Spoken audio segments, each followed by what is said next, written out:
আসসালামু আলাইকুম। আশা করি প্রিয় ভাই বন্ধুরা সকলেই ভালো আছেন। আলহামদুলিল্লাহ, আপনাদের দোয়ায় আমি অনেক ভালো।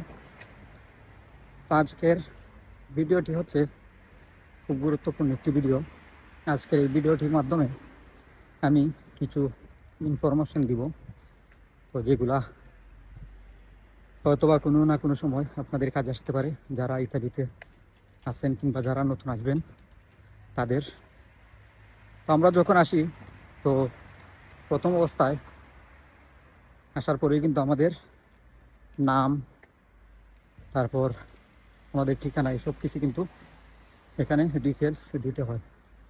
তখন আমাদের অনেক সময় আমরা গাফিলাতির কারণে সব ভালো করে সব কিছু না দেখার কারণে কিন্তু আমাদের নামের মধ্যে অথবা ঠিকানার মধ্যে কোনো কিছু তো ভুল হয়।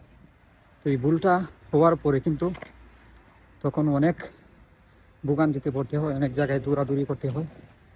এটা আপনারা তখনই বুঝবেন যখন আপনারা এই সমস্যায় পড়বেন। তো এটার জন্য আমি বলবো, আপনারা এখানে আসার পরে আপনাদের নামটা সঠিকভাবে দিবেন, খুব দেখে শুনে খুব কেয়ারফুলভাবে নাম ঠিকানা এগুলো কিন্তু সঠিকভাবে দিবেন, তাহলে আপনারা এই ভোগান্তিতে পড়তে হবে না।